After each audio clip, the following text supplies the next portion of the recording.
Miss sa IBF. Interview Foreman. Q. Kani siya class, vertebral foramen. Kani siya okay? So if you are testing the intervertebral foramen, side bend to the left, rotate to the left, and extend. Okay? So for example, this is the spine. So side bend. Left na lang. Right ako. So side bend to the left. Okay? And then rotate to the left, and then you extend. Kung ma-feel ninyo, even ka na mo-try mo sa inyong kagalingon, mo-lock siya. Okay? So, kuhan siya ka na bitaw, na-close approximation. Okay?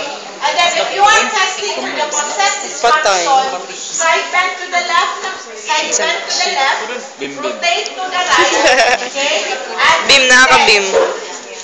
to maximally compress the contact joint on the Dapat di left. ko makitaan? Okay? So if you are testing the IV foramen, puro siya towards the left, and then with the extension.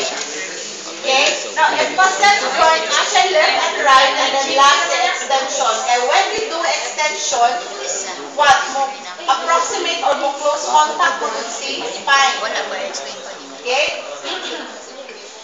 So, femur paresthesia in the dermatomal pattern of the involved nerve root. Miss, wala ikuan? Demo?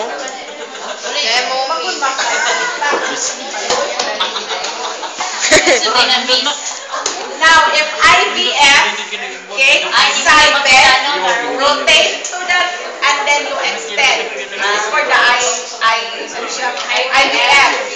Okay? Now, if you are testing for the facet dysfunction, so bend to the left, rotate to the right, and then you extend. No, yung gidog-iyo. Di ba niya maklaro ito yung tao? This is Spartan.